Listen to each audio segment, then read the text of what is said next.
खूनी कुआं। सीमा गर्मियों की छुट्टियों में अपनी नानी के गांव आई थी। सीमा नानी के घर पहुंचने के बाद अपनी नानी के पैर छूती है और उनसे आशीर्वाद लेती है। तभी उसकी नानी उससे कहती है, इतनी बड़ी हो गई मेरी सीमा, चल जल्दी से हाथ मुंह धो ले, मैं तेरे लिए खाना लगा देती हूँ। भूख लगी होगी ना? हाँ नानी, भूख तो लग रही है मुझे, आपके हाथ के बने हुए पीले दाल और चावल खाने की। कितना टाइम हो गया है मुझे आपके हाथ का बना हुआ दाल चावल खाए हुए। तू तो नौकरी में व्यस्त थी, तो तुझे कहाँ से टाइम मिलेगा अपनी नानी के लिए? और जब इतने टाइम बाद आई है तो ज्यादा टाइम के लिए रुक कर जाएगी तू। हाँ नानी, इस बार पूरे 2 महीने के लिए आई हूँ। सीमा की नानी अंदर जाकर उसके लिए खाना बनाने लगती है। सीमा कमरे में अकेली होती है, तभी उसे किसी औरत के रोने की आवाज सुनाई देती है। वो कभी खिड़की से बाहर झांकती है तो कभी दरवाजे से बाहर झांकती है। उसे समझ में नहीं आ रहा होता है कि आखिर रो कौन रहा है। तभी नानी खाना लेकर आ जाती है। वो अपनी नानी से कहती है, नानी, कोई औरत रो रही है क्या? मैं जब से यहाँ आई हूँ तब से मुझे यहाँ किसी औरत की रोने की आवाज आ रही है। हे भगवान, कहीं ये वही तो नहीं? बोलो ना नानी। अरे कोई नहीं रो रहा, ये तेरे मन का वहम है। और तू ना अब खाना खा ले, ज्यादा यहाँ वहाँ की बातों में ध्यान मत दिया कर। जल्दी से खाना खा और फिर मेरे साथ आ जा मेरे कमरे में, दोनों बैठकर खूब सारी बातें करेंगे। ऐसे ही अगले दिन सीमा अपनी नानी के साथ गांव के बाजार जा रही होती है। उसी रास्ते में फिर से किसी औरत के रोने की आवाज आती है। वो अपनी नानी से कहती है, अरे नानी, क्या सच में तुम्हें अभी भी किसी औरत की रोने की आवाज नहीं सुनाई दे रही? मुझे किसी औरत की बहुत बुरी तरीके से रोने और चीखने की आवाजें आ रही है। मैं बहुत परेशान हूँ नानी, आखिर ये कौन है? मुझे लगता है कि सीमा को शहर भेज देना चाहिए, यहाँ रहना उसके लिए ठीक नहीं। नानी बोलो ना, आप चुप क्यों हो जाते हो? सीमा, तू घर चल, मुझे तुझसे बहुत जरूरी बात करनी है। नानी सीमा को घर ले आती है और सीमा से कहती है, सीमा, कल सुबह तू शहर वापस चली जाएगी। अरे अचानक?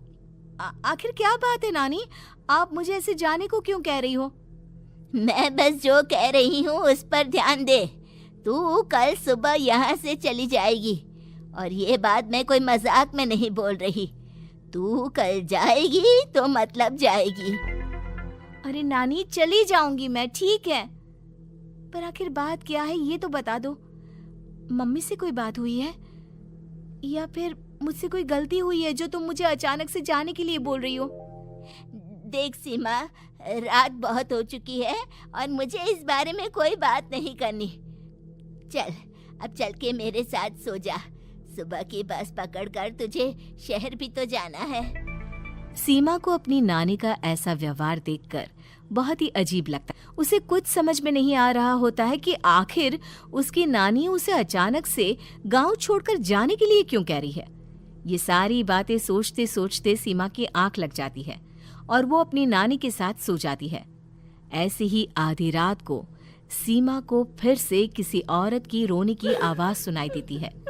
वो उस औरत की आवाज सुनकर बार बार करवटें बदल रही होती है और तभी उसे सपने में भी एक अजीब सी औरत की परछाई दिखाई देती है, जो इतना चीख चीख कर रो रही होती है कि सीमा डरकर उठ जाती है।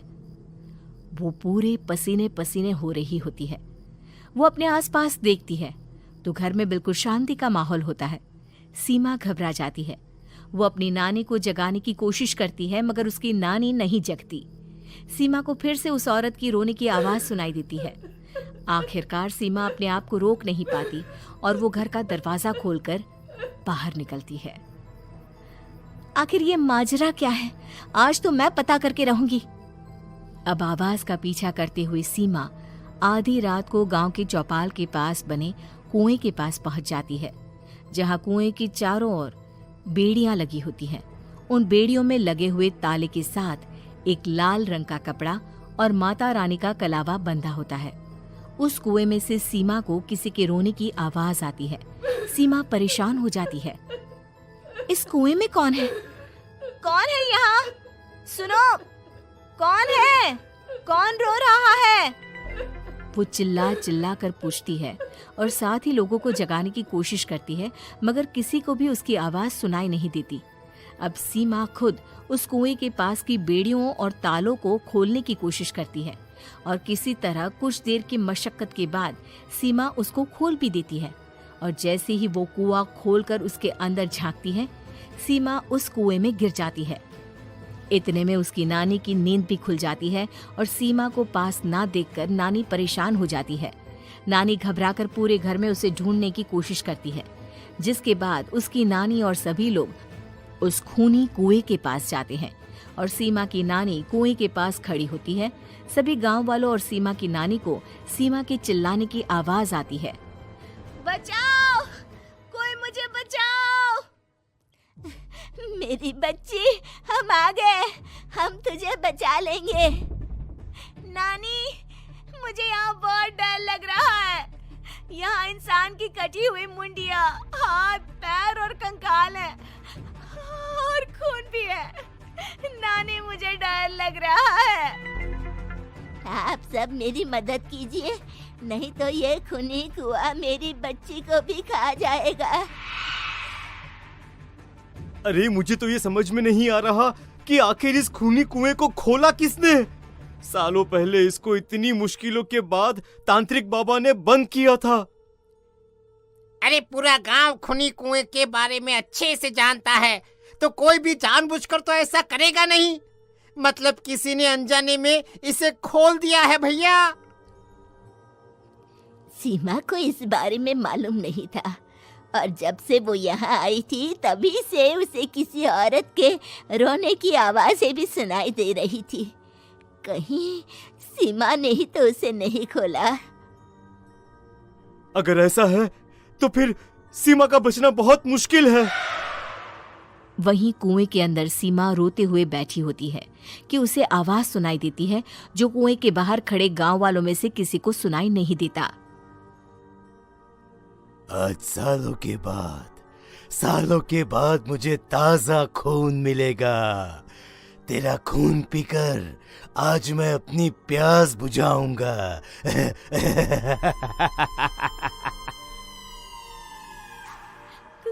कौन है? मत मारो प्लीज, मुझे जाने दो प्लीज। मैंने किसी का क्या बिगाड़ा है?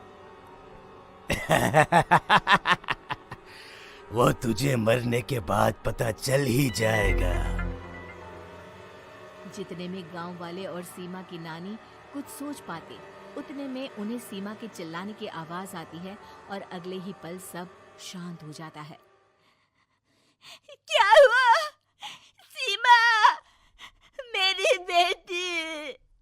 माफ करना बहन, लेकिन अब सीमा वापस नहीं आएगी।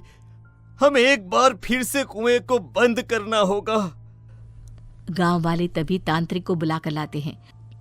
एक बार फिर अपनी शक्ति से तांत्रिक बाबा उस कुएं को हमेशा हमेशा के लिए बंद कर देते हैं और वहां एक बोर्ड लगा दिया जाता है कि यहाँ आना मना है।